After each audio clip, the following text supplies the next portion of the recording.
I'd like to start off by telling you that I am menopausal, which means that I have real lapses of brain function. It's a fact. So I'm reading my talk, because otherwise I would be umming and ahhing all the way through it. So I can even lose my car in Mall of the Emirates, which I think is really hard, as it's the easiest car park in Dubai. My backstory. I was born into a showbiz family. My grandfather was an actor along with Gregory Peck and Doris Day, if any of you are old enough to know who they are. And my father was a singer in the Springfields with Dusty Springfield. He left after I was born. And my mother and I lived in London. I went to boarding school when I was 5 for a term. And at 6, my mother married into an aristocratic family. We had a plethora of silver spoons, land, and a very large house. But we had no money. We didn't have heating much of the time. I was sent to the coldest room in the house for my piano practice. Needless to say, I don't play the piano anymore. So we were permanently on an economy drive, buying broken biscuits from the biscuit factory, and bartering with the butcher. My parents were not engaged much in my life, and I spent a lot of time alone.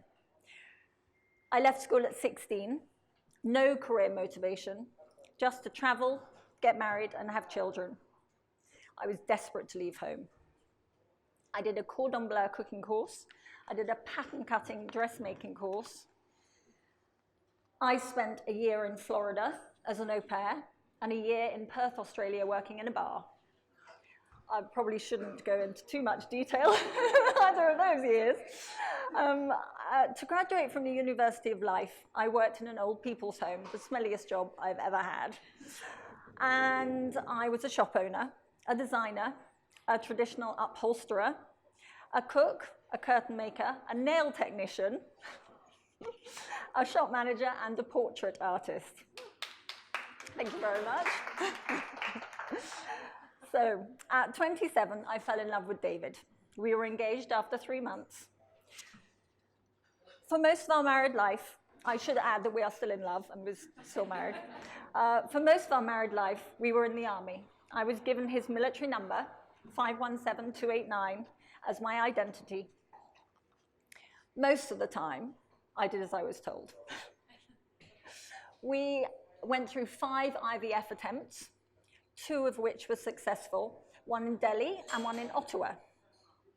We lived in 11 houses in 19 years, and we have still never owned our own home. During the Iraq deployment, I was the colonel's wife.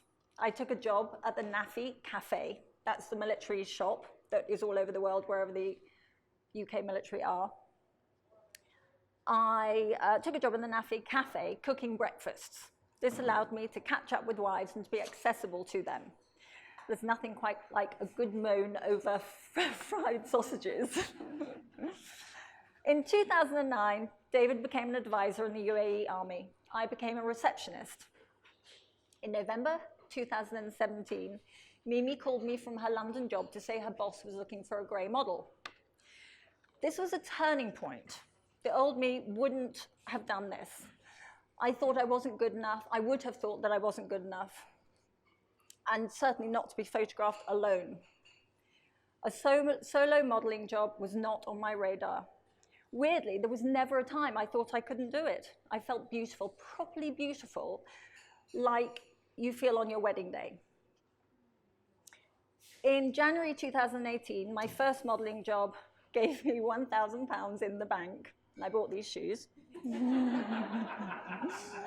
A campaign that put me in British Vogue last year 8 times. I nailed every shot. I don't know where the confidence came from.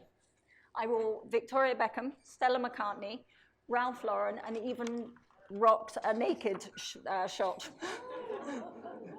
which I'm very proud of.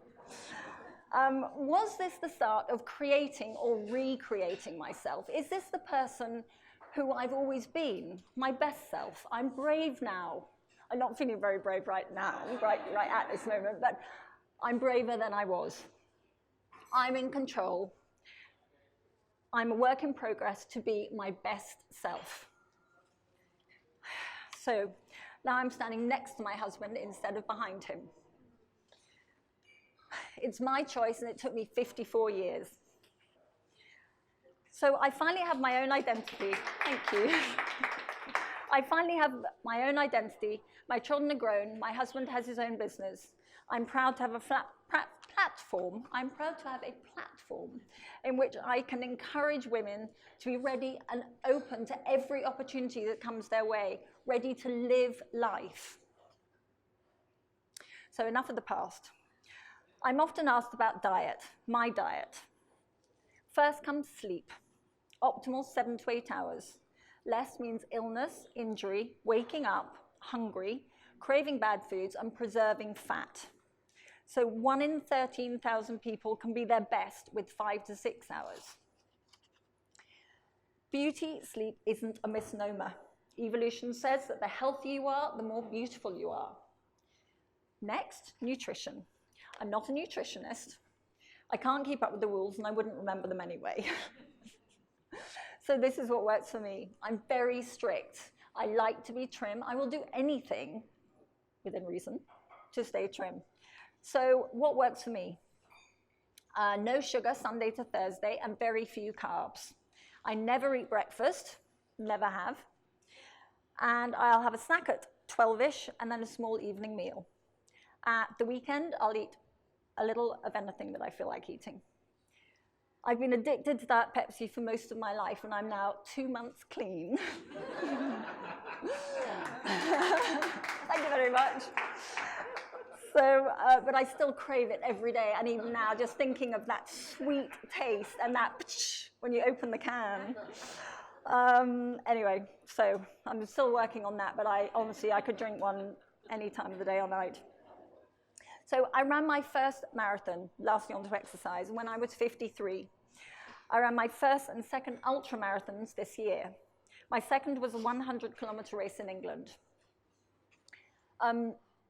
It was incredibly hard, but I had to finish because I never wanted to do it again. I ran it, walked it with my husband and my son. My son didn't complete it. He stopped at 84 kilometers. But we had no negative, a thing in that we decided at the very beginning that we would have no negative talk during the walk run. So we held hands, and we finished at 2:30 a.m., 16 3/4 hours. It was a real challenge. So I'm not going to do that again. So I run 3 to 10 kilometers every day, and I've just taken up tennis. I'm not quite sure what next year's challenge is going to be, but I'm thinking about the polar marathon in the Arctic. So I'm not sure, I'm sure that many of you have reasons not to be your best self. I have an underactive thyroid, which I've had for 23 years, and I've been on happy pills for 13 years. And I'm menopausal, did I mention that? I'm actually having a little bit of a warm bit right now, a flush. So many changes and many challenges. I have bad days too, wondering what my purpose is, but it's up to us to challenge the stereotypes. There's a canyon, not just a gap, in the market for women who look great in their 50s and 60s. Yasmina, for example, on Instagram, is 63, fit, healthy, and gorgeous, and so elegant. She finds it really hard to get work because we don't fit the current molds for advertising. Grey equals skin and bone, frailty, or grey equals cuddly fairy tale grandmother. It's time for us to change the world of ageism. You can be grey and be the best version of yourself. Women supporting women and men. Talking out loud about their journeys, sharing the good and the bad. Thank you very much.